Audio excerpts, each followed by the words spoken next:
ഇനിയിപ്പോൾ വിദേശ വാർത്തകളുടെ സമയമാണ്. അതെ, ജെയിംസ് സാർ എത്തിയിട്ടുണ്ട്. കുറെ പേര് ചോദിച്ചിരുന്നു ജെയിംസ് സാർ എത്തിയിട്ടില്ലേത്. അപ്പോൾ ജെയിംസ് സാർ, ഗുഡ് മോർണിംഗ്. എന്തായാലും good morning Christina, good morning Hashmi. Hi. ഗസയിൽ നിന്നൊരു പ്രത്യാശയുള്ള വാർത്ത വരുന്നുണ്ട്. അതായത് കുഞ്ഞുങ്ങളുടെ ഭാവി സുരക്ഷിതമാക്കുന്നതിന് വേണ്ടി അവർക്ക് പോളിയോ വാക്സിനേഷൻ കൊടുക്കുന്നതിന് വേണ്ടി ഒരു താൽക്കാലിക വെടിനിർത്തലിന് തീരുമാനമായി എന്നറിയുന്നു. തീർച്ചയായിട്ടും ഈ ഗസയിലെ കഠിനമായ യുദ്ധത്തിനിടയിൽ ആകെ വരുന്നൊരു ആശ്വാസമാണ്. 6 ലക്ഷത്തോളം കുട്ടികളുണ്ട് ഗസയിൽ. അവിടെ പോളിയോ ബാധ കണ്ടെത്തി. ഒരു കുട്ടി പോളിയോ ബാധിച്ചതാണ്. 25 വർഷത്തിന് ശേഷമാണ് ഗസയിൽ പോളിയോ കണ്ടെത്തുന്നത്. അത് വലിയ രീതിയിൽ പടർന്നു പിടിക്കുന്നതിന് മുമ്പ് ഐക്യരാഷ്ട്രസഭ ഇടപെട്ട് പോളിയോ വാക്സിൻ നൽകുകയാണ്.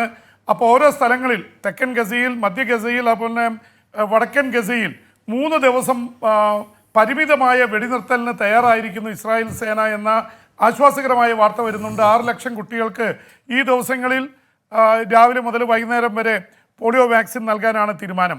6 ലക്ഷം പേർക്കാണ് നൽകുന്നത്. പക്ഷേ അതിനിടയിൽ ഇത് ആരംഭിക്കുന്നതിന് മുമ്പ് ഇസ്രായേൽ ആക്രമണം കടുപ്പിച്ചിരിക്കുകയാണ് എന്ന് മാത്രമല്ല 70 പേരാണ് ഗസയിൽ കഴിഞ്ഞ 24 മണിക്കൂറിനുള്ളിൽ കൊല്ലപ്പെട്ടത്.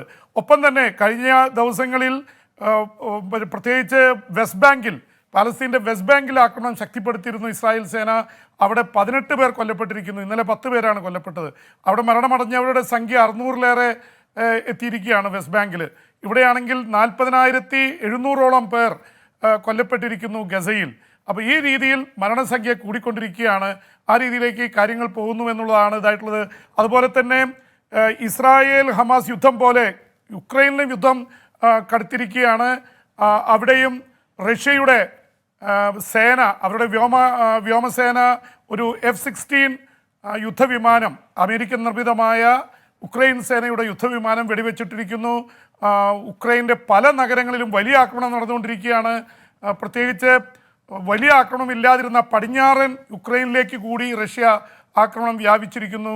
ഒപ്പം തന്നെ ഉക്രൈൻ സേന കടന്നു കയറി 1300 സ്ക്വയർ കിലോമീറ്റർ റഷ്യൻ മണ്ണിനുള്ളിൽ കുർസ്ക് അടക്കമുള്ള പ്രധാനപ്പെട്ട മേഖലകളൊന്നും തിരിച്ചു പിടിക്കാൻ റഷ്യക്ക് കഴിഞ്ഞിട്ടില്ല. അതേസമയം കിഴക്കൻ ഉക്രൈനിൽ അവർ മുന്നേറ്റം തുടരുകയും ചെയ്യുന്നു. ഹാഷ്മി, ക്രിസ്റ്റീന. ജെയിംസ്, ബംഗ്ലാദേശിൽ വലിയ അക്രമ സംഭവങ്ങൾ താൽക്കാലികമായി അവസാനിച്ചെങ്കിലും അവിടെ രാഷ്ട്രീയ സ്ഥിതിഗതികൾ അല്ലെങ്കിൽ രാഷ്ട്രീയ മാറ്റങ്ങൾ തുടരുന്നു. മുൻമന്ത്രി സ്പീക്കർ അറസ്റ്റിലാവുന്നു. ബംഗ്ലാദേശ് ജമാഅത്തെ ഇസ്ലാമിയുടെ വിലക്ക് പിൻവലിക്കുന്നു. അപ്പോൾ ബംഗ്ലാദേശ് ഇങ്ങനെ ഇപ്പോഴും അസ്വസ്ഥമായോ അല്ലെങ്കിൽ അങ്ങനെ സംഘർഷഭരിതമാകുന്നില്ല എന്നേ ഉള്ളൂ ജെയിംസ്? തീർച്ചയായിട്ടും ബംഗ്ലാദേശ് രാഷ്ട്രീയമായിട്ട് വല്ലാത്ത അവസ്ഥയിൽ തന്നെ നിൽക്കുകയാണ്. അവിടെ നമുക്കറിയുന്ന പോലെ അവിടുത്തെ ബംഗ്ലാദേശിലെ കലാപത്തിൽ 650-ലേറെ പേരാണ് കൊല്ലപ്പെട്ടത്.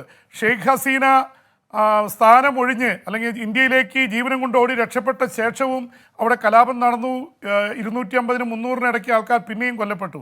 അപ്പോൾ ഇത് വല്ലാത്ത രീതിയിലുള്ള അസ്ഥിരതയുണ്ടായിട്ടുണ്ട്. ഇന്ത്യയും ബംഗ്ലാദേശും തമ്മിലുള്ള ബന്ധം വഷളായി തുടരുകയാണ്. അതിനിടയിൽ അവിടെ വലിയ പ്രളയമുണ്ടായി. 50 ലക്ഷത്തിലേറെ പേർ കുടുങ്ങിക്കിടക്കുന്ന അവസ്ഥയുണ്ടായിരിക്കുന്നു. അതിനിടയിലാണ് ഈ ഷെയ്ഖ് ഹസീന എന്ന മുൻ പ്രധാനമന്ത്രിയെ പിന്തുണച്ചിരുന്ന അവാമി ലീഗിൻ്റെ പിന്തുണയുള്ള അവിടുത്തെ സ്പീക്കർ, വനിതാ സ്പീക്കർ ചൗധരി, അതുപോലെ തന്നെ മുൻ മന്ത്രി അടക്കമുള്ളവരെ അവിടെ അറസ്റ്റ് ചെയ്തിരിക്കുന്നു എന്ന വാർത്ത വരുന്നു. ഒരുപക്ഷെ ഇന്ത്യക്ക് കൂടുതൽ തരത്തിൽ വിഷമം നൽകുന്ന വാർത്ത വരുന്നത് അവിടുത്തെ അൽഖ്വയ്ദയുമായി ബന്ധമുള്ള ABT, അൻസറുള്ള ബംഗ്ലാ ടീം എന്നറിയപ്പെടുന്ന ഭീകര സംഘടന. അവർ അൽഖ്വയ്ദയായിട്ട് ബന്ധമുള്ളവരാണ്. ഇന്ത്യയിൽ അതിൻ്റെ സ്ലീപ്പർ സെൽസ് ഉണ്ടെന്ന് കണ്ടെത്തുകയും അവരെ നിരോധിക്കുകയും ചെയ്തിരുന്നു.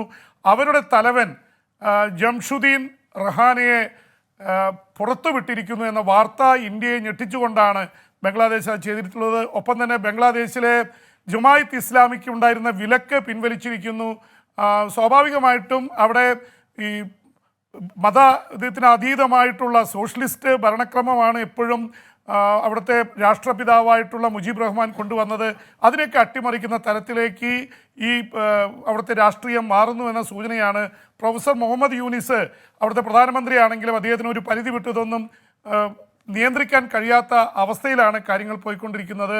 ഇന്ത്യയുമായിട്ടുള്ള ബന്ധം മോശമായെന്ന് മാത്രമല്ല, ഇന്ത്യയിൽ നിന്ന് ബംഗ്ലാദേശിലേക്ക് പോകാനുള്ള വിസ നൽകുന്ന സെൻറ്ററുകൾ അടച്ചിട്ടിരിക്കുന്നു എന്ന വാർത്തയും വരുന്നു. എന്തായാലും ഇന്ത്യ ഇത് സംബന്ധിച്ച് ബംഗ്ലാദേശുമായി സംസാരിക്കുന്നുണ്ട്. കഴിഞ്ഞ ദിവസമാണ് ഇരുമ്പ് വേലി കെട്ടി കെട്ടിയുള്ള പ്രശ്നങ്ങളിൽ ബംഗ്ലാദേശിൻ്റെ അതിർത്തി സേനയും ഇന്ത്യയുടെ അതിർത്തി സേനയും തമ്മിൽ പ്രശ്നമുണ്ടായത്. അവിടുത്തെ ഹിന്ദു ക്ഷേത്രങ്ങൾക്കും അതുപോലെ തന്നെ ഹൈന്ദവർക്കും നേരെ വലിയ ആക്രമണം നടന്നിരുന്നു. ഹൈന്ദവർക്ക് മാത്രമല്ല, ന്യൂനപക്ഷങ്ങളായിട്ടുള്ള ക്രൈസ്തവർ, പാഴ്സികൾ, ഇതിനെതിരെ അന്താരാഷ്ട്ര തലത്തിൽ തന്നെ വലിയ പ്രതിഷേധമുണ്ടായിരുന്നു. അതുകൊണ്ട് തന്നെ ബംഗ്ലാദേശ് പ്രധാനമന്ത്രി ഇന്ത്യൻ പ്രധാനമന്ത്രിക്ക് ഉറപ്പ് കൊടുത്തിരുന്നു ന്യൂനപക്ഷങ്ങളുടെ സംരക്ഷണം ഉറപ്പാക്കും. എന്തായാലും ആ തരത്തിലുള്ള കേസുകൾ ശക്തമാക്കിയതോടെ ആക്രമണം കുറഞ്ഞിട്ടുണ്ട് എന്നാണ് നമുക്ക് ലഭിക്കുന്ന വാർത്ത. ഹാഷ്മി, ക്രിസ്റ്റീന. ശരി, okay, thank you P. James.